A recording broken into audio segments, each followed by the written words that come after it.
नमस्ते दोस्तों, Indic divine channel पे आप सभी को स्वागत है।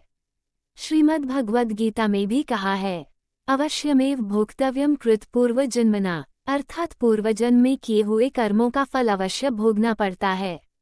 पूर्व कृत कर्म, जो कि पिछले जन्मों में जीव ने किए हैं, उन्हीं से उसके संस्कारों का निर्माण होता है।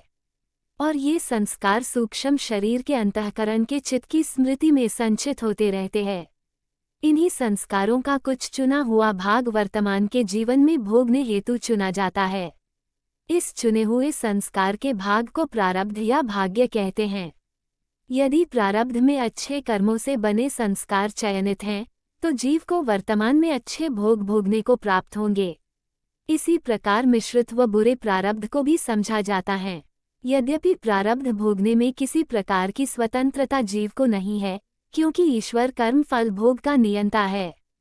जैसे कर्म वैसा भोग, पर जीव कर्म करने हेतु स्वतंत्र है। कर्म करने में कोई परतंत्रता ईश्वर ने जीव पर नहीं थोपी है। जीव चाहे अच्छे कर्म करे या बुरे, वही उसका फल भोग करेगा। यदि किसी का प्रारब्ध उत्तम है तो उस जीव के भोग उत्तम दिखेंगे। यदि वो गलत कर्म भी कर रहा है, तो जब तक उत्तम भोग समाप्त न हो जाएगा वह उत्तम फल भोगता हुआ दिखेगा। पर अभी तो वह बुरे कर्म खूब कर रहा है। जैसे ही उस जीव का उत्तम भोग समाप्त हो जाएगा, उसके बुरे कर्मों का फल भोग प्रारंभ हो जाएगा। इसलिए जो पूर्वकृत कर्म है वो वर्तमान का भाग्य है, और जो अभी वर्तमान के कर्म है वो आगामी भाग्य बनाएंगे। दोस्तों, जन्म और मृत्यु का कर्म से बहुत गहरा संबंध है। कर्मों के कारण ही जन्म और मृत्यु का खेल चलता रहता है। कर्म वह कारक है जो इस जन्म और मृत्यु को संचालित करता है। परमात्मा से विलग होकर जीवात्मा माया के वशीभूत हो जाती है और विकारों के अधीन वो भटकते रहती है।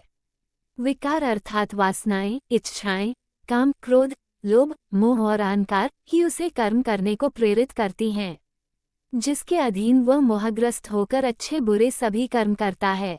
और जीव जब कोई कर्म करता है तो वह उसका कर्ता बन जाता है और उसका फल भोगने के लिए बाध्य होता है, और उसके फल भोगने ही वह बार बार जन्म लेता है और मरता है। कर्मों के ढेर उसे फल भोग कर काटने होते हैं, पर जीव के लिए एक जीवन या जन्म इसके लिए पर्याप्त नहीं होता।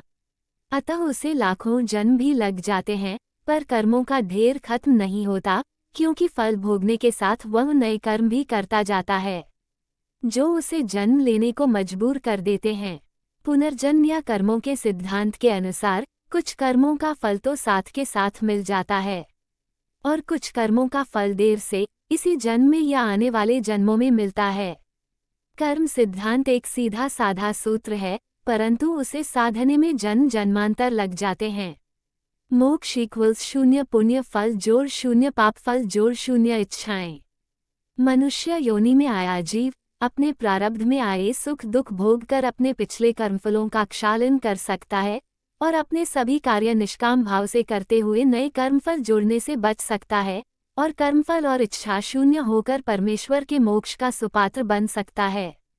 परंतु जीव ऐसी सुपात्रता अनेक जन्मों में अर्जित ज्ञान और संस्कारों के द्वारा ही प्राप्त कर सकता है। अतः मनुष्य योनि जीव के लिए मोक्ष प्राप्त करने का सौभाग्य से प्राप्त स्वर्णिम अवसर होता है।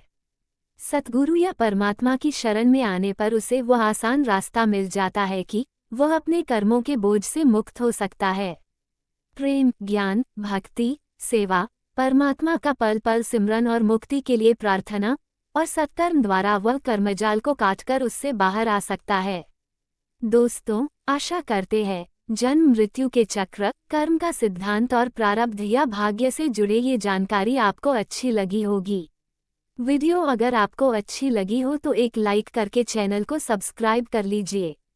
धन्यवाद।